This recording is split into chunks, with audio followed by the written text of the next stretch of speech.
Assalamualaikum warahmatullahi wabarakatuh. Teman-teman, ketemu lagi di channel Opini View di segmen obrolan viral atau obrolan santai di meja makan. Seperti biasa, kita akan membahas mengenai berita-berita viral yang terjadi belakangan ini. Nah, apa sih topik yang akan kita bahas? Kali ini saya tetap bersama dengan si Ibu. Kita berdua akan membahas mengenai masalah gangguan yang terjadi di Bank Syariah Indonesia atau BSI. Jadi, seperti kita ketahui bersama, sejak tanggal 8 Mei yang lalu di BSI terjadi gangguan di mana nasabah BSI tidak bisa melakukan transaksi baik itu melalui ATM, internet banking atau mobile banking, bahkan transaksi manual melalui teller. Nah, persisnya seperti apa yang terjadi kita akan diskusikan pada kali ini ya, pada konten kali ini. Oke, jadi ceritanya gimana, Bu? Ya, jadi ini kebetulan Ibu ngalami sendiri juga. Waktu itu hari Senin ya, 8 Mei 2023, Ibu coba untuk melakukan transfer melalui mobile banking BSI ya, Bank Syariah Indonesia. Dan itu awalnya selalu dibilang kehabisan waktu atau time out gitu. Awalnya Ibu pikir mungkin ini jaringannya barangkali ya. Ibu coba lagi masih nggak bisa juga. Saya sampai akhirnya ganti pakai WiFi, kemudian ganti lagi pakai SIM card ya, itu tetap aja gagal. Cuman pikirnya masih waktu itu di awalnya ya mungkin masalah di saya sendiri gitu, mungkin handphonenya atau aplikasinya gitu kan. Nah, sampai sore itu terus saja, lama-lama akhirnya saya iseng nyoba browsing, cari ini kalau gangguan gini kenapa gitu. Sebenarnya bukan kepikir bahwa itu gangguannya besar ya. Ternyata itu sudah rame beritanya bahwa memang lagi gangguan gitu. Banyak sekali nasabah yang tidak bisa melakukan layanan banking ya, terutama lewat online mobile banking. Nah, kemudian dari pihak BSI sendiri pada waktu di awal-awal itu belum ada info sama sekali, sampai akhirnya rame, bahkan sampai besoknya gitu. Awalnya kan Ibu juga mikirnya mungkin cuma sehari gitu nyantai, besoknya masih nggak bisa. Dan baru pada waktu itu dari pihak manajemen, kalau nggak salah hari Selasa ya, lupa juga ya pastinya, itu pihak manajemen menyatakan bahwa ada maintenance gitu kan, ada maintenance sehingga diharapkan segera selesai. Walaupun aneh juga waktu itu ya, kenapa maintenance kok bisa sampai lebih dari sehari dan di hari kerja kan. Dan terutama yang rame itu beritanya ini kan ada misalnya di Aceh, karena mereka kan memang semuanya pasti disuruh menggunakan bank yang syariah, dan yang paling besar adalah BSI, sehingga banyak sekali perusahaan-perusahaan di situ yang terganggu aktivitasnya karena masalah error ini. Jadi dampaknya di Aceh jauh lebih besar. Ya, karena memang di Aceh itu kebijakan pemerintah daerah di sana itu hanya mengizinkan bank-bank syariah yang bisa beroperasi di provinsi Aceh. Nah, salah satunya yang terbesar adalah Bank Syariah Indonesia. Sementara bank konvensional tidak ada di Aceh. Nah, karena masalah ini akhirnya dampaknya jauh lebih besar di Aceh. Tidak hanya perusahaan tapi perorangan, orang-orang juga tidak bisa melakukan transaksi apapun di Aceh. Betul. Gitu. Dan kemudian hari itu kebetulan hari Rabu ya, sampai Rabu pun kebetulan Ibu masih belum bisa nih. Walaupun beberapa kali itu dari BSI menyatakan sebagian sudah pulih gitu. Tapi Ibu masih belum bisa nih, udah coba. Belum bisa mobile banking. Iya, transfer gitu kan. Hari Rabu itu sempat bisa cek saldo, tapi transfer nggak bisa. Kebetulan ada temen yang pakai BSI juga, dia bisa. Nah, tapi ada 2 teman yang lain tetap nggak bisa juga, sama cuman bisa cek saldo. Jadi waktu itu Ibu pikir ya kemungkinan besar memang sebagian, nggak tahu gimana, apakah berdasarkan area atau gimana nggak ngerti. Tapi yang jelas ada yang bisa, ada yang nggak gitu kan. Dan itu kebetulan karena Ibu ini kan memang memang apesnya uang tuh tinggal ada di BSI, dan Ibu butuh banget untuk ngambil, sehingga kayaknya udah dari Senin itu Ibu tuh tiap kali selalu cek BSI, coba lagi itu hari Rebo nggak bisa, hari Kamis yang katanya itu sudah sudah bisa, ternyata masih belum bisa juga. Sampai akhirnya Ibu coba, karena ada info kan mungkin kalau langsung ke ke ATM itu bisa ya, kalau yang mobile nggak bisa. Akhirnya cobalah ke ATM, apesnya ternyata ATM ATM ibu kartunya juga masih yang lama, belum diganti dengan masih kartu, karena awalnya kan masih dari Bank Mandiri ya, Bank Syariah Mandiri, belum diganti karena waktu itu memang selalu pakainya si online, jadi nggak pernah sama sekali pakai ATM itu, sehingga tidak bisa narik juga. Nah, hopeless lah. Kebetulan ini ada cerita yang sedihnya, ketemu sama ibu-ibu di situ yang cerita bahwa dia itu kebetulan ke Jakarta, entah ada acara apa, dan dia harusnya dari kemarinnya itu sudah pulang ke Bandung, kemudian ada adiknya juga harusnya pulang ke Padang, itu terkendala karena nggak ada uang, habis, sehingga dia bingung sekali gitu. Itu ibu bayangin gimana gitu ya kalau misalnya ada orang-orang kejadian seperti itu. Nah, akhirnya ini singkatnya pada hari Jumat, alhamdulillah setelah rame katanya semuanya sudah bisa. Itu pagi itu saya ibu masih belum bisa ya. Cuman sekitar sore lah, sekitar jam 5 pas dicoba ternyata bisa, ibu langsung tarik semua, langsung pindahkan semua saldo, walaupun sisa sekitar 300-an ribu, dan alhamdulillah buat ibu sih ini ya. Cuman ternyata besoknya lagi ya, hari Sabtu apa hari Minggu ya, hari Sabtu itu coba, itu sempat nggak bisa lagi itu. Jadi nggak tahu sebetulnya apa memang benar-benar pulih 100% atau enggak, ibu nggak tahu, karena ya kebetulan sekarang udah nggak terlalu monitor karena uangnya toh udah ibu pindahin. Tinggal gitu. yang saldo minimum ya. Iya betul. Oke. Nah, kalau dari berita terakhir itu gangguan lagi memang. Dia ada berita-berita atau di beberapa grup lah, di beberapa grup WhatsApp itu banyak info-info yang katanya gangguan lagi. Nah, yang jadi masalah adalah begini.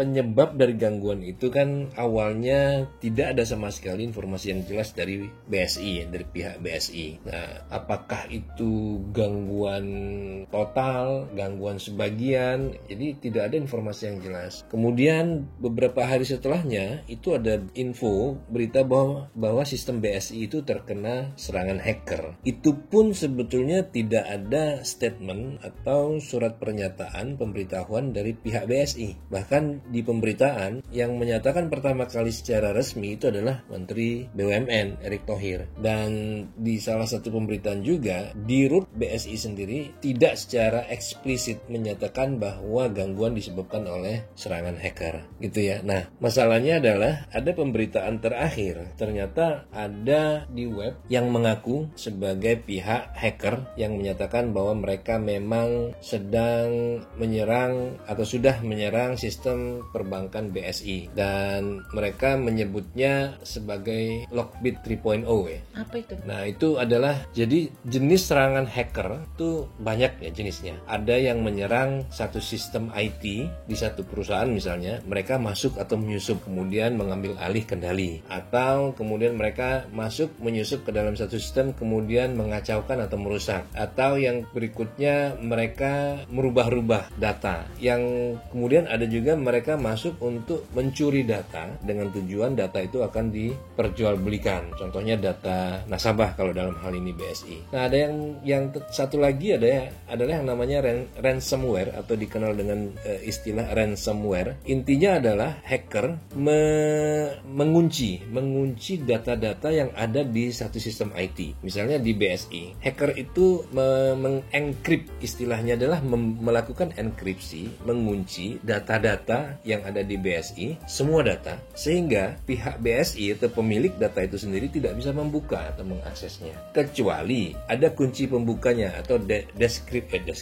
dekriptor. Nah, itulah yang menjadi nilai tawar dari hacker. Pada intinya, hacker yang melakukan serangan seperti itu, mereka minta tebusan. Kemudian ditambah lagi, ada kasus-kasus yang mereka hanya bisa atau mampu mengunci data, tapi tidak bisa melihat data aslinya. Nah, tapi ternyata dari pernyataan hacker yang di website tentang BSI ini, mereka menyatakan dua-duanya. Mereka mengunci data tersebut, dan kalau pihak BSI ingin bisa membuka kembali data tersebut, mereka harus membayar tebusan. Pihak BSI harus membayar tebusan. Itu pada umumnya, tapi di website tersebut mereka belum menyatakan secara eksplisit juga apakah mereka minta tebusan. Yang mereka minta adalah pihak BSI segera menyelesaikan masalah ini dan menghubungi menghubungi mereka itu, bahwa mereka belum sama sekali menyatakan meminta tebusan atau menyebutkan angka atau nilai tertentu. Nah, pada umumnya hacker ini biasanya minta sejumlah nilai uang jutaan dolar biasanya, dan itu mereka hanya menerima pembayaran dengan mata uang kripto atau cryptocurrency seperti Bitcoin, jadi supaya tidak terlacak. Nah, di pernyataan mereka itu tidak disebutkan apakah itu yang mereka minta. Jadi mereka hanya menuliskan agar pihak BSI segera menyelesaikan masalah ini dengan menghubungi mereka. Nah, tapi umumnya ransomware itu ujung-ujungnya adalah tebusan atau duit ya. Nah, ditambah lagi mereka juga menyebutkan mereka menguasai data dan bisa membuka data tersebut. Data-data seluruh nasabah. Ada daftarnya, data nasabah, kemudian data transaksi, data karyawan, semua data yang ada di sistem IT BSI itu sudah dikuasai oleh pihak hacker, oleh pihak mereka, dan mereka mengancam akan memperjualbelikan data tersebut jika pihak BSI tidak segera menghubungi mereka. Kalau misalnya sekarang itu bisa dibilang kan udah ya kayak ibu aja udah sempat melakukan transaksi atau segala macam. Apakah itu berarti kalau misalnya ini kena ransomware tadi, yang kemungkinan besar bahwa dia pasti minta tebusan, apakah BSI berarti sudah? Enggak, belum. Karena pernyataan itu baru muncul belakangan ya, setelah ada beberapa sebagian atau dari nasabah BSI bisa melakukan transaksi. Jadi kan biasanya di dalam satu sistem IT atau apalagi sistem perbankan itu mereka punya backup. Nah, permasalahannya adalah apakah backup yang mereka punya itu datanya update? Data terakhir gitu. Adalah data terakhir. Itu menjadi pertanyaan. Jadi biasanya ada yang namanya backup system. Sistem perbankan itu punya misalnya semua data mereka disimpan di dalam sebuah data center. Kemudian mereka punya sistem backup yang disebut dengan DRC atau Disaster Recovery Center. Jadi semua data-data itu ditaruh di backup system yang ada di DRC. Dan dua sistem ini seharusnya idealnya berjalan dua-duanya secara paralel. Sehingga jika terjadi sesuatu dengan main system atau yang ada di data center utama, maka sistem backup yang ada di Disaster Recovery Center atau DRC itu akan mengambil alih. Artinya itu yang disebut dengan mirroring. Artinya dua sistem ini baik DC maupun DRC punya data yang sama gitu ya. Nah, sehingga jika ancaman dari pihak hacker itu hanya untuk supaya BSI membayar tebusan dan mendapatkan kunci pembuka dari data tersebut, seandainya BSI punya backup data yang sama, itu nggak perlu diikutin kemauan hacker karena bisa silakan aja gitu kan, dikunci karena si BSI masih punya sistem backup yang update, sehingga nanti sistem backup itu akan dijadikan sistem utama yang akan berjalan. Tapi kan data-data customer nasabah udah dipegang oleh permasalahannya ini uniknya gabungan ransomware plus mereka mencuri data. Itu berarti data itu udah kembali juga dong. Nah, artinya nanti kalaupun misalnya itu nggak ada masalah kata BSI, saya bisa juga saya punya data backup gitu, jadi nggak perlu lah, silakan aja diambil, toh itu nggak bisa dibuka biasanya kan. Nah, ternyata enggak, ini hacker ini dia juga memiliki data atau plain text-nya, data yang bisa dibuka. Nah, sehingga resikonya adalah nanti data-data itu akan dijual. Nah, dalam posisi itu nasabah merasa pasti akan dirugikan karena data-datanya akan datanya kan detail itu. Betul, nanti akan data-datanya diperjualbelikan di underground, kemudian nanti digunakan atau dimanfaatkan untuk kejahatan kan. Nah, itu menjadi resiko bagi pihak BSI. Nah, sekarang apalagi ada yang namanya Undang-Undang Perlindungan Data Pribadi atau PDP, Undang-Undang Perlindungan Data Pribadi atau PDP, yang mengandung konsekuensi hukum terhadap organisasi atau institusi yang